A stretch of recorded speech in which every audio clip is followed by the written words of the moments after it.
Egypt, even if you accept the conventional timeline of Egypt, which is 2,500 BC for the Great Pyramid, go look at the rest of the world at 2,500 BC. You don't see anything like that. Nothing even close. Yeah, they were clearly, even if you kind of look at the conventional model of history, the ancient Egyptians were wildly ahead of everyone else. Everyone. It's just so weird. It's like, so weird. And that's if you, and the conventional model doesn't really give us any explanations of how they were doing what they were and doing. They arrogantly dismiss any other explanations, which is really weird. When you're talking about these immense structures that are baffling, absolutely baffling to anybody who's being honest. Yeah. What is your take on these Italian researchers that are looking at the tomography and they're looking at these things that they believe are underneath the Great Pyramid and some other structures in Egypt? Yeah, the kind the what's it called, like SARS Toppler.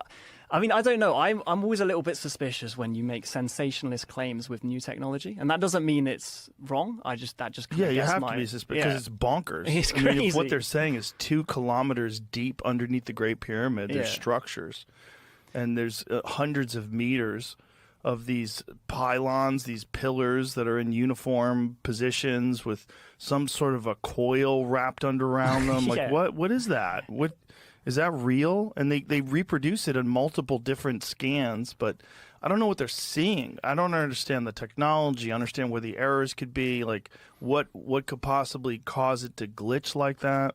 Yeah, I mean, I don't know. I would love it to be true, obviously, because, you know. I would love it. Can you imagine? That's the problem. The problem is the same problem that I have with UFOs and everything else. You want it to be true. 100%. So it really clouds my judgment.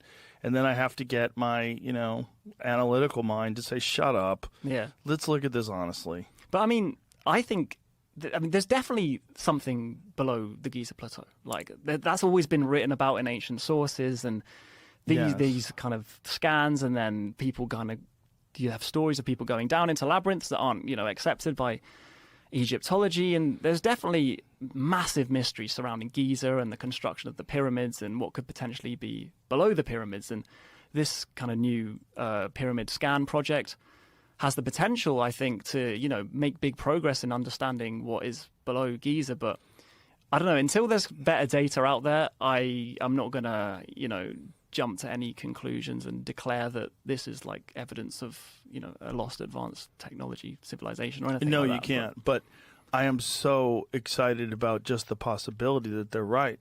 Because if they are right, that's the greatest monkey wrench into history that's ever existed. Because explain away that. Yeah, with ancient people with stone tools or copper. Like, explain that away. They'd probably try, mate, because it already doesn't make sense. Their explanation for the construction of the pyramids being wooden sledges and stone chisels or whatever they say. It already doesn't make sense. It's already so ridiculous that I wouldn't even be surprised if they tried to explain away these. It'll discredit them, because the problem is, if it does indicate that the pyramid is something other than a tomb, there's not. I don't even see any evidence that the Great Pyramid at Giza. I mean, what's the evidence that was a tomb? I mean, I don't think they've ever found a body in there. No. It's just a chamber which they've called the King's Chamber. Right. I mean, I'm not an expert in ancient Egypt by any respect, but it's always baffled me that they're so determined that the pyramids are tombs, just because some later pyramids have had, mummies and pharaohs and sarcophagi found inside them. But that doesn't mean anything, and that doesn't mean that they built it. That also could mean that the pharaoh decided that it was his and wanted to be buried inside of it, and it had existed for thousands of years before they ever even got there. And you find bodies in, like, buildings today, and that doesn't mean the purpose of that building was to be a tomb. Right. It's just someone's buried there, so someone, as you say, it's a weird assumption. It's a very weird assumption. And did you ever read any Christopher Dunn, Christopher Dunn's work? I know a bit. I haven't read his book, but I know a bit about it. And it's interesting. I mean, he's like a serious guy, isn't he? He's like an engineer. Exactly. And he has quite serious theories that... He thinks it's a power plant. Yeah, which would be crazy, wouldn't it? Especially if you add into that the Graham Hancock's ideas and some of these other people's ideas that perhaps some of these structures are far older. Well, kind of Orion correlation and the Sphinx... Also, the fact that the deeper you go into the sand, the more sophisticated the building techniques are. Yeah. That gets weird. Like, larger stones. Like, what happened? The whole of, like, ancient Egypt and the Sahara Desert in general just doesn't make sense to me, because when you look at the Sahara Desert and the fact that it was green for 9,000 years, and then it stopped being green at precisely the time that we're told ancient Egypt emerged, well, that doesn't make sense. That defies how civilization works. Why would a civilization only emerge after the climate got worse? Like, right. That doesn't make sense at all. Like, and so little research done in sub-Saharan Africa, where they've actually gone into the ground and done like large-scale research of these immense areas. Nothing. The Sahara Desert is vast and obviously covered in sand and extremely hot, extremely difficult to survey, politically unstable, and there's basically been no archaeological work done across the whole. And the Sahara Desert is massive. It's like the whole of North Africa, right down to. Right. I mean, it's massive, and you could fit the United States in there. You could fit anything in there, like a whole.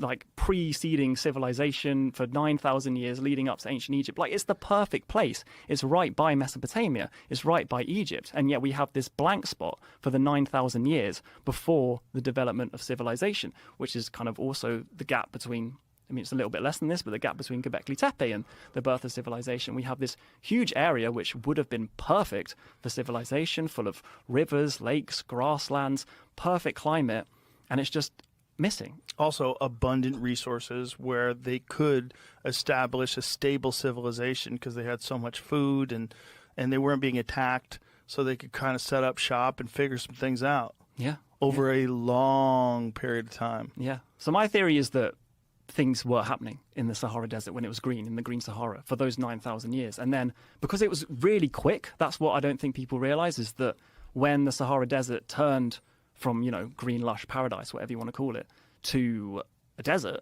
it was like a few centuries.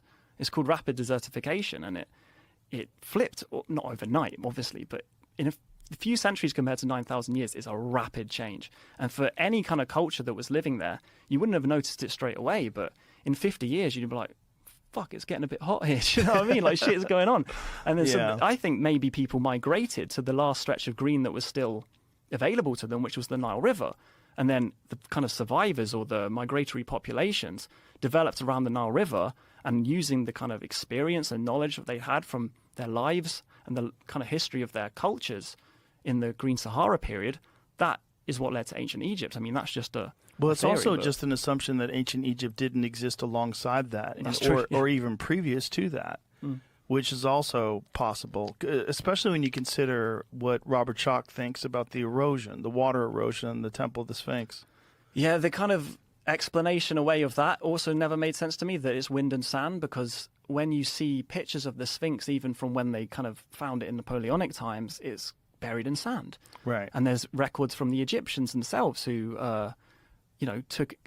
excavated it effectively because it was covered in sand. So if it quickly gets covered in sand, how could it be eroded by wind and sand if it doesn't take very long for it to, kind of get filled up with sand? Then how does wind and sand erosion even count? I've never seen anyone kind of explain that away. Well, it's the walls that are the most fascinating to me, because the deep fissures that clearly look like rainfall. It looks like something that water does over thousands of years. Yeah. You know, and when you... Those whales that were... the Valley of the Whales. It's just about, I don't know how many miles south, but it's south of Cairo. That's bonkers too. Yeah. That's crazy. They find Hundreds of whales. Hundreds of whales in the desert. That's so crazy. Look at that image. That's so nuts. That is so nuts. Some of them had teeth and toes. So crazy. So crazy. And then it makes you wonder, like, how did those bones survive? Like, why are they there? Like, how quickly did they die? How quickly did they get covered up by sediment that they could find them all these years later? Because that's the weird thing about fossils and bones in general, is that most of them you're never going to find because they get eaten, they deteriorate, they're gone. Like, it's very difficult to make a fossil. You know, when you think about our, quote-unquote fossil record, it's really weird because it's hard to make a fossil. Yeah. So we're dealing with a very small amount of beings that get turned into a fossil. And that is what we're using as our understanding of, like, life. Yeah, yeah. It's weird. It is weird. It is because weird. it's so limited. I'm not sure do you know when the Sahara was covered in water? I'm not even sure when that was. I mean, some people say that there's like a mass flood during the kind of Younger Dryas period, which I think is... I think they're talking about millions of years ago for these bones. Yeah. How old are these whale bones supposed to be? But I think millions of years ago, it's assumed that it was completely underwater, right? So are we talking like Pangea times? Like, what are we talking about? I don't know. But even not too long ago, like, you know, kind of 12,000 years ago, whatever, they had these massive river systems, like the Tamanrasset River system. Here it is. 40 million years old. Yeah. 40 million years old? But I don't know about the whales. Oh, my God. Primitive whales. Primitive whales documenting, how do you say that word? Cetacean? How do you say that word? Cetacean transition? Is that how you say it? I don't know.